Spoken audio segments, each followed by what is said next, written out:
iyi business ngiye gukora mu myaka 5 izampa imodoka, mu myaka 5 nzagura ikibanza, mu myaka izakugora kandi uzisanga imyaka iri kwisunika nta kintu na kimwe urimo urakora, cyangwa ukumva ko ari inshingano z'umuntu kukwitaho. Oya, ubuzima ni ubwawe 100%. Ubuzima ni wowe uzabwiberamo. Aramutse anapfuye wabaho. Skills imwe ishobora kuguhindurira ubuzima kurenza na ya diplome wibitseho. Buriya umuntu wize social media nkunda kubivuga, ntabwo yaza ngo ayikoreshe nk'umuntu utarayize. Uri gucupira ukabona uri gusa nabi kandi byitwa ngo ufite amafaranga. Shiduka kugura ngo inzu, uri kugura ngo imodoka, ukabuze ngo uri kugura mu mafaranga wungutse kandi se shabyaye ari igishoro uri murari. Ntabwo ushobotse, ibintu by'amafaranga si ibyawe. Icara hano urera abana. Mushobora no gufata ifarini ukayikoramo amandazi ukabwira vuba vuba ngo nizi gukorere delivery. Byaba bibabaje kuba umuntu mubana yaza akagisha inama twebwe cyangwa akagisha inama undi muntu, wowe nakugisha inama kubera ko abona ko nta nama nzima ushobora kumugira. Wibuke kudukurikira, wibuke gukanda kuri subscribe kubera ko ibi biganiro twiga hano nta handi hantu uzabikura. Ese umugore kugira amafaranga yiwe bivuze iki, bimaze iki? Ni ukubera iki umugore akwiye kugira amafaranga yiwe bwite? Uyu munsi tugiye kureba byiza byo kugira amafaranga yawe wowe nk'umugore. Ntugire uwo dependingaho. Apana bya nibyo kuvuga ngo impamvu turi kumwe ngo nukubera abana kadushaka amafaranga. Ngiye kukubwira impamvu wowe nk'umugore ukwiye kuba ufite amafaranga yawe bwite. In a world where beauty's prized, Yakwel is here, we've got the guide. For skin so radiant, pure and bright, we'll be your partner day and night. Iyo ufite amafaranga yawe bwite ugira ijambo, kuko burya iyo umuntu ari we ukontorora buri kimwe cyose kibera mu rugo, buri kantu kose ukeneye, iwanyu niba bakeneye amafaranga, murumuna wawe niba bakeneye minervari, byose ukabidependinga ku muntu, kubaha nabyo biba bigoye. Iyo rero ufite amafaranga yawe nk'umugore ukajya wikemura tumwe mu tubazo ugenda uhura natwo buri munsi, biguha ijambo. Amafaranga ashobora gutuma sayidinga ati nzatura aha, nzabaho gutya, nziga amashuri aya n'aya. Mbese aguha muri economics tubyita bargaining power mu rugo rwawe. Amafaranga yawe ashobora gutuma uhitamo aho ugomba kuba, uturana nabo, aho utembera, aho education yawe igarukira. Haranira ko muri buri kimwe ukora utabaho uri umutwaro ku bandi, umeze nkaho uri parasite. Parasite ni nka kuriya ikirondwe kiba kiri ku nka. Iyo inka ipfuye n'ikirondwe nacyo kirapfuye. Kugira your own income, ukagira agafaranga kawe ku ruhande, ukamenya gukora. Iyo ufite amafaranga bigabanya kubaho udependinga ku muntu runaka. Ugasanga niba relation ihagaze ugatangira ngo none se abana bazabaho gute, none se ngo nimureka ngo bizagenda bite, ngo ko ni wacu aba bana, ibintu nk'ibyo. Iyo ufite amafaranga uba ufite n'uburyo watakaza uwo mukunzi wawe wakuraga amafaranga yayatakaza, ntabwo ibyo byakubuza kubaho neza. Amafaranga azatuma ubaho ubuzima utatekerezaga ko wabaho. Naho babandi bakubwira ngo amafaranga ntabwo atanga ibyishimo, barakubeshya.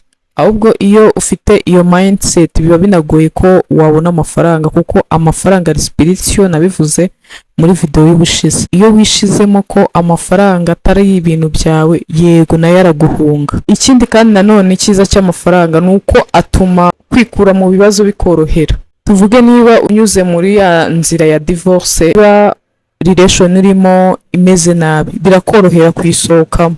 Ariko iyo n'amafaranga ufite nawe ubwawe wumva ko nta bundi buryo wabaho. Igihe cyose udafite amafaranga, kuva muri iyo situation urimo nabyo biba bigoye. Kuba wafata abana mukagenda biragoye. Kuba wavuga ati ngiye gutangira ubuzima biba bigoye.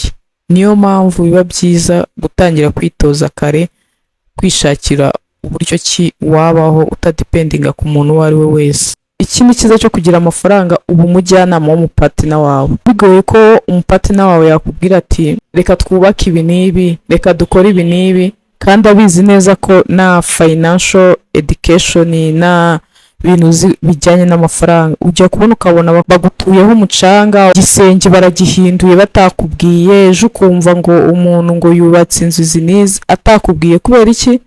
Ntabwo ufite skills mu bijyanye n'amafaranga. Wowe ikintu uzi amafaranga bayakoresha ni ukuyarya, ni ukuyasohokamo, ni ukuyatemberamo. Niba ushaka ko ubahwa, niba ushaka ko ari we bazajya bagisha inama, tangira ukore. Byaba bibabaje kuba umuntu mubana yaza akagisha inama twebwe cyangwa akagisha inama undi muntu, wowe nakugisha inama kubera ko abona ko nta nama nzima ushobora kumugira. Amafaranga nanone aguha security y'igihe kirekire. Amafaranga agena uburyo ki uzabaho mu zabukuru zawe, kubera ko aseti ugenda wibikaho. Tuvuge niba ufite inzu ukodesha, ushobora kuyongera kuri retirement plan yawe, ugasanga mu zabukuru zawe ubayeho neza. Nanone ikindi, amafaranga yawe atuma ugaragara neza, atuma usa neza, atuma wikesha. Ntabwo nakubwira ngo ukora skin care kandi nta mafaranga ufite. Ntabwo uzajya mu bintu bya glow up ngo my dream woman, sinzi ngo soft life. Ntabwo ibyo byakunda kandi udafite amafaranga. Niba ushaka glow up, niba ushaka gutembera, niba ushaka gusa neza, niba ushaka kujya wambara neza, ibyo byose bisaba amafaranga. Kandi ayo mafaranga kugira ngo uyitegekeho ni uko aba ari wowe uba uyakorera. Reka noneho nkubwire bumwe mu buryo ushobora gukoresha ukubaka business yawe ukagira amafaranga. Tangira ugire big why, ugire impamvu ushaka kugira amafaranga, kuko igihe cyose utari wagira impamvu biba bigoye ko wabona ayo mafaranga, kubera ko uba wumva nyine ukiri mu miteto ugifite wa muntu uyaguha. Oya, tangira wumve ko amafaranga ari priority kuri wowe. Ikintu kizagufasha ni ukujya trackinga amafaranga ukoresha, ahantu ajya, wandike buri kimwe cyose. Amafaranga ukoresha ugire uburyo ki uyasevingamo, wirinde kujya uhaha buri munsi, kandi nanone nube wa muntu w'amadeni menshi. Wirinde amadeni uko byagenda kose.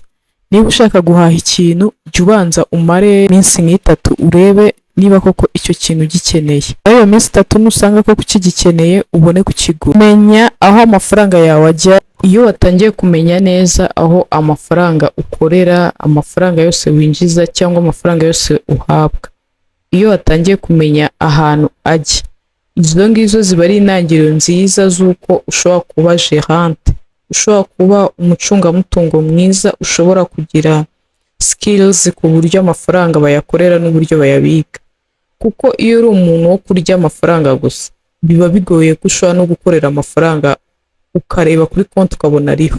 Tangira ugire byibura akantu kamwe kakwinjiriza, niyo kaba ari akantu ka online nako naribi. Ushobora no gufata ifarini ukayikoramo amandazi, ukabwira vuba vuba ngo nizi gukorere delivery.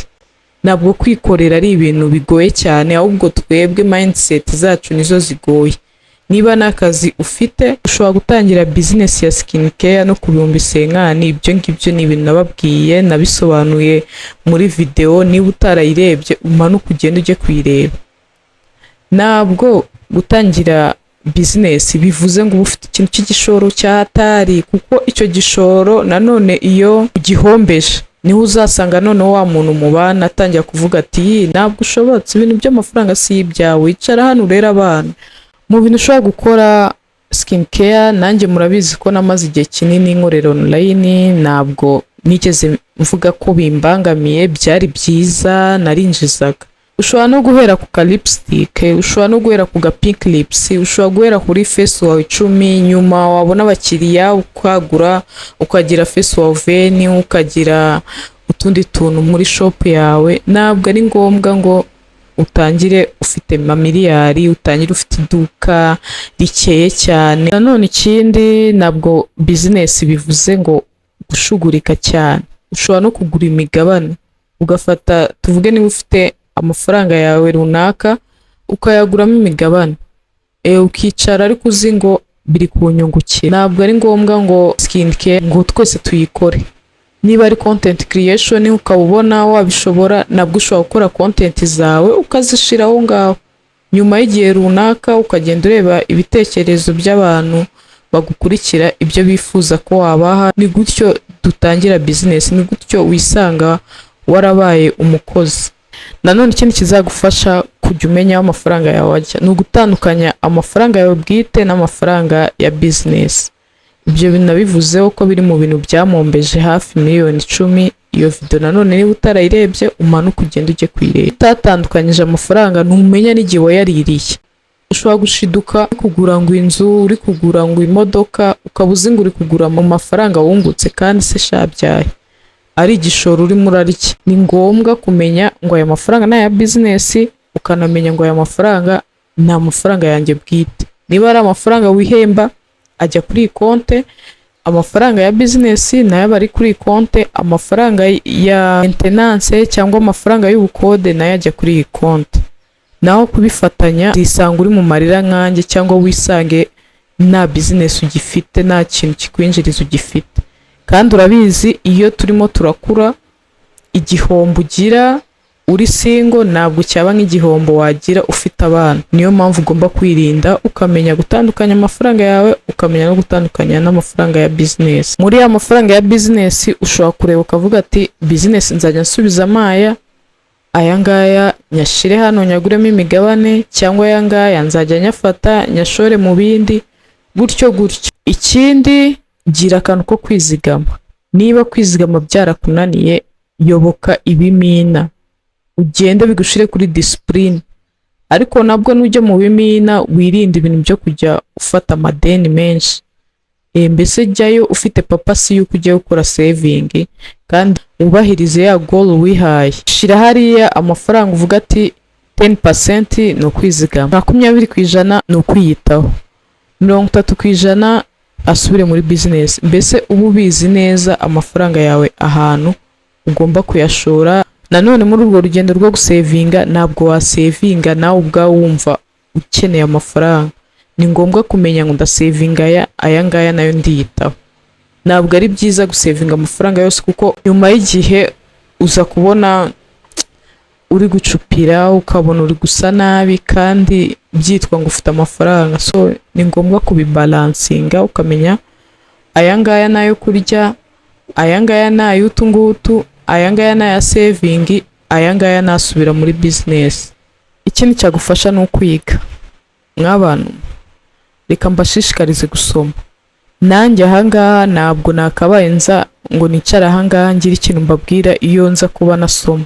Mfite ibitabo njya niha gahunda nkavuga ati uku kwezi ndagura kimwe, ukundi kwezi wenda singura igitabo, ariko mu mafaranga yanjye mba ngomba no kuguramo ibitabo. Soma, shaka skills runaka izongera value yawe, izongera confidence yawe. Iyo course uyige. Ushobora kwiga gukoresha social media. Buriya umuntu wize social media nkunda kubivuga, ntabwo yaza ngo ayikoreshe nk'umuntu utarayize. Social media barayiga, igihe wayize ukanayimetiriza ni nabwo ikugirira umumaro. Naho iyo uje gusa ngo nuko ngo wabonye ngo abantu bapostinga ngo bikabinjiriza, icyo gihe ushobora kwisanga nta kintu na kimwe social media iri kumarira uretse kukurira time no gutuma utiyumva neza. Ushobora no kwisanga ufite ibibazo byo mu mutwe, kubera ko social media ari umuntu ushobora kuza akagira ngo nyuma y'ukwezi nzaba icyamamare. Oya, ntabwo ari gutyo bikora. Genda wige. Niba nanone ushaka kwiyungura ubumenyi ku bijyanye na business, shaka abantu cyangwa urebe nk'ibi biganiro byacu utwigireho, ugende wiga utuntu duke na duke, ariko nyuma y'igihe runaka uzabimenya. Niba ushaka kwiga gutunganya uruhu, genda ubyige. Niba ushaka kwiga gukora facial, genda ubyige. Ureke kwicara aho ngaho ngo wumve ko bizizana. Oya, skills ni ikintu cy'ingenzi cyane, ukwiye kujya wihatira kwiga. Nta munsi n'umwe kwiga bizigera bihagarara. Twarize ariko skills twadukose twatundi benshi muca amazi nitwo tutwicaje ahangaha, nitwo dutuma dukora ibiganiro mukabireba. Skills imwe ishobora kuguhindurira ubuzima kurenza na ya diplome wibitseho. Ikindi kizagufasha ni ukwikuramo ibintu byo kudependinga ku bantu. Ugahura blaming abantu ati nimumfasha, umugabo ntabwo amfasha, cyangwa ukumva ko ari inshingano z'umuntu kukwitaho. Oya, ubuzima ni ubwawe 100%. Ubuzima ni wowe uzabwiberamo. Aramutse anapfuye wabaho. Reka ibyo bintu bya dependency, reka ibyo bintu byo gushaka kublaming abandi, guhora urenganya abandi ngo kuba nta mafaranga afite nabitewe n'uyu, cyangwa ugasanga niba uri umusingo mother ukumva ko kuba warabyaye aribyo byatumye ukena. Hoya, iyo mindset ikintu cya mbere kizagufasha gutangira kwattractinga amafaranga ni ukwikuramo izo mindset z'uko hari umuntu ukugomba ikintu, hari umuntu kurimo ideni, ko hari umuntu wakwiciye ubuzima. Ibyo bintu ukwiye kubyikuramo ubundi ugatangira kuhasoringa. Naho niba ugifite izo mindset bizakugora kandi uzisanga imyaka iri kwisunika nta kintu na kimwe urimo urakora. Icya nyuma kizagufasha ni ukujya utekereza mu gihe cya kera. Utekereze business ngo uyitekereze ubu ngubu, ahubwo jya uyitekereza kera. Ese ibi bintu nimbikomeza bizangezahe? Ko biri kugenda gakeya, ninacika intege bizangezahe?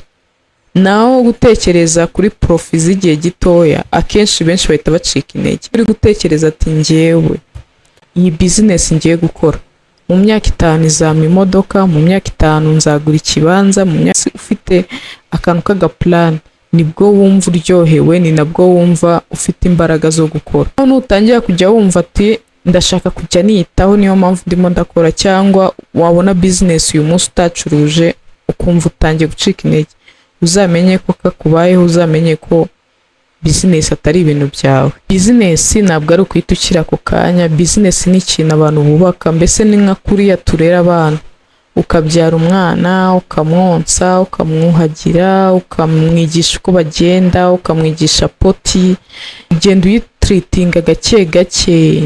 Uko ugenda uyifata ni nako nayo igenda iguha amafaranga. Niba ukiri wa muntu blame nyinshi, wa muntu wo kurenganya ngo sinzi ngo inshuti nizingurira, nizineza imbere, ntabwo zinyamamaza, ntabwo zimvuga, nyine ibintu nk'ibyo ngibyo, niba utarabyikuramo ibintu by'amafaranga rwose ntabwo bizaguhira. Business ni ikintu twubaka gake gake.